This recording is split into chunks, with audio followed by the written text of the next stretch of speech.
تطہیر بدن کے احکام۔ انسان کا بدن اس کے وجود کا اولین مظہر ہے۔ اس کی پاکیزگی اور صفائی ستھرائی انسان کی فطرت میں شامل ہے۔ جب سے وہ دنیا میں آیا ہے، کسی خارجی دباؤ کے بغیر فقط اپنے اندرونی میلان کے پیش نظر اس نے ہمیشہ اس کا اہتمام کیا ہے۔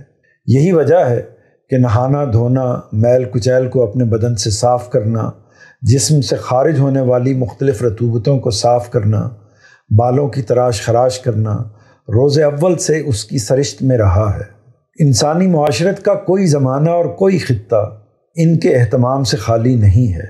یہ ہر قبیلے، ہر قوم، ہر ملک اور ہر تہذیب میں یکساں طور پر رائج ہیں اور ایک عمومی دستور کی حیثیت سے روبہ عمل ہیں۔ تہذیب و تمدن کے ارتقاء کا بڑا جز یہ ہے کہ وہ اپنے بدن کو صاف ستھرا رکھنے کے لیے بہتر سے بہتر انداز اختیار کرتا ہے۔ اصل میں یہ اس پاکیزگی کا اظہار ہے جو اللہ نے انسان کی فطرت میں ودیعت کر رکھی ہے۔ حضرت آدم علیہ السلام سے حضرت محمد صلی اللہ علیہ وسلم تک تمام پیغمبروں نے بدن کی صفائی کو لازم قرار دیا ہے اور اس کے لیے انہی میں سے بعض خاص اعمال کی ہدایت فرمائی ہے۔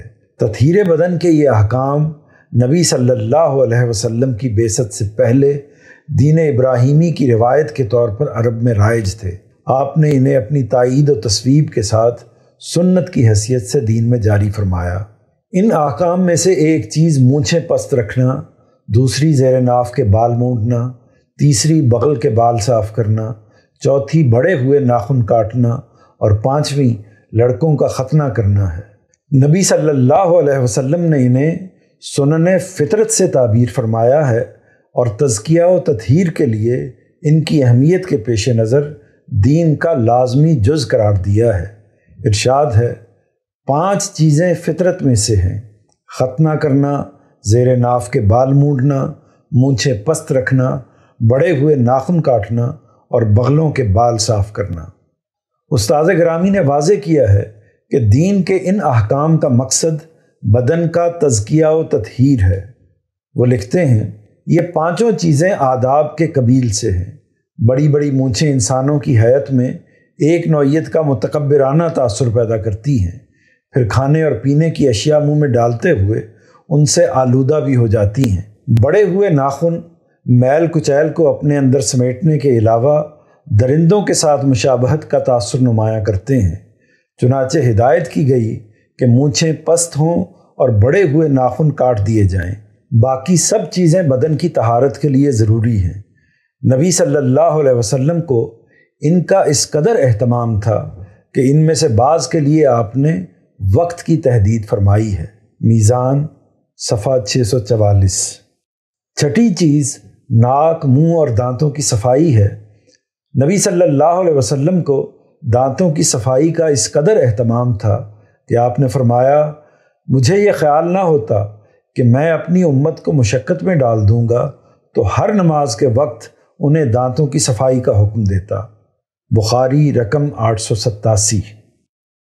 دین لوگوں میں پاکیزگی اور طہارت کا جو ذوق پیدا کرنا چاہتا ہے، اسی کے تقاضے کے پیش نظر نبی صلی اللہ علیہ وسلم نے ناک اور منہ کی صفائی کو بھی سنت کی حیثیت دی ہے۔ آپ کے وضو کی جو روایت امت کو منتقل ہوئی ہے، اس سے معلوم ہوتا ہے کہ ہر وضو کے موقع پر آپ نہایت اہتمام کے ساتھ مزمزہ اور استنشاق کرتے تھے، یعنی منہ کی صفائی کے لیے اس میں پانی پھراتے اور ناک صاف کرنے کے لیے اس میں پانی ڈالتے تھے۔ 7ویں چیز بول و براز کی صفائی کا اہتمام ہے، جسے اصطلاح میں استنجا سے تعبیر کیا جاتا ہے۔ یہ بھی دین کے ان احکام میں شامل ہے جنہیں نبی صلی اللہ علیہ وسلم نے سنت کے طور پر جاری فرمایا ہے۔ 8ویں، 9ویں اور 10ویں چیز غسل کی مختلف صورتیں ہیں۔ ان میں حیض و نفاس کے بعد غسل جنابت اور میت کا غسل شامل ہیں۔ عورتوں کے لیے ضروری قرار دیا ہے کہ حیض و نفاس کے بعد جب خون آنا بند ہو جائے تو وہ نہا دھو کر طہارت حاصل کریں۔ قرآن مجید نے بھی اس سنت کی تاکید فرمائی ہے۔ سورہ بقرہ میں ارشاد ہے، اور نکاح کا ذکر ہوا ہے تو وہ تم سے پوچھتے ہیں کہ عورتوں کے حیض کا کیا حکم ہے؟ کہہ دو، ایک طرح کی نجاست ہے، چنانچہ حیض کی حالت میں عورتوں سے الگ رہو، اور جب تک وہ خون سے پاک نہ ہو جائیں ان کے قریب نہ جاؤ۔ پھر جب وہ نہا کر پاکیزگی حاصل کر لیں تو ان سے ملاقات کرو جہاں سے اللہ نے تمہیں اس کا حکم دیا ہے۔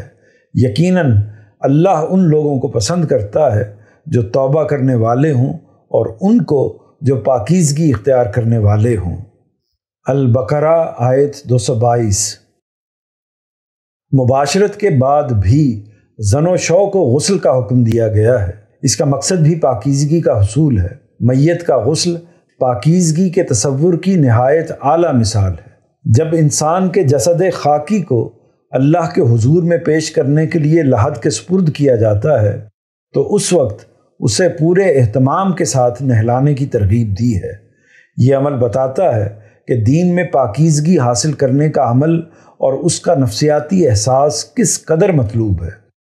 استاد گرامی میت کے غسل کے حوالے سے لکھتے ہیں، یہ غسل بھی انبیاء علیہم السلام کے سنن میں سے ہے۔ اس کا تقاضا اگرچہ بدن پر اچھی طرح پانی بہا دینے ہی سے پورا ہو جاتا ہے، لیکن دین میں تزکیہ و تطہیر کی جو اہمیت ہے اس کے پیش نظر میت کو جس حد تک ممکن ہو پورے اہتمام کے ساتھ غسل دینا چاہیے۔ نبی صلی اللہ علیہ وسلم نے ایک موقع پر جو ہدایات اس کے لیے دی ہیں وہ یہ ہیں، اس بچی کو 3 مرتبہ یا 5 مرتبہ یا اگر مناسب سمجھو تو اس سے بھی زیادہ مرتبہ پانی اور بیری کے پتوں کے ساتھ غسل دو، اور آخری مرتبہ کے غسل میں کافور یا فرمایا کہ کچھ کافور بھی پانی میں شامل کر لو۔ بخاری رقم 1258۔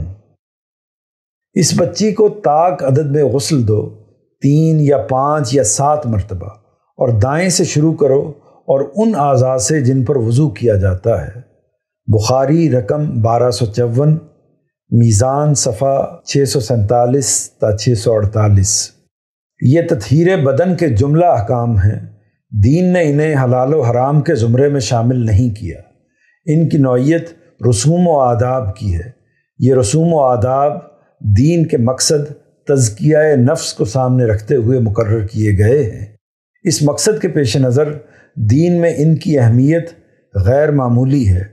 انبیاء علیہم السلام نے ان کا اہتمام کیا ہے اور اپنے ماننے والوں کو ان کے التزام کی تاکید فرمائی ہے۔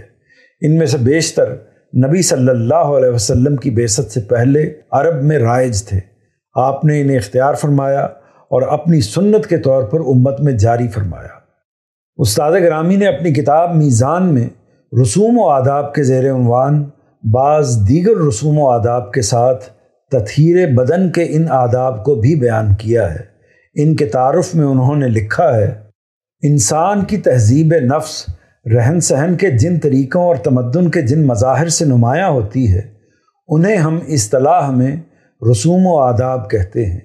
انسانی معاشرت کا کوئی دور ان رسوم و آداب سے خالی نہیں رہا۔ انہیں ہم ہر قبیلے، ہر قوم اور ہر تہذیب میں یکساں رائج اور ایک عمومی دستور کی حیثیت سے یکساں جاری دیکھتے ہیں۔ اقوام و ملل کی پہچان ایک دوسرے کے مقابلے میں زیادہ تر انہی سے قائم ہوتی ہے۔ انبیاء علیہم السلام جو دین لے کر آئے ہیں وہ بھی اپنے ماننے والوں کو بعض رسوم و آداب کا پابند کرتا ہے۔ دین کا مقصد تزکیہ نفس ہے، لہٰذا دین کے یہ رسوم و آداب بھی اسی مقصد کو سامنے رکھ کر مقرر کیے گئے ہیں۔ نبی صلی اللہ علیہ وسلم کی بعثت ہوئی تو ان میں سے زیادہ تر دین ابراہیمی کی روایت کے طور پر عرب میں رائج تھے۔ چند چیزوں کے سوا آپ نے ان میں کوئی اضافہ نہیں کیا۔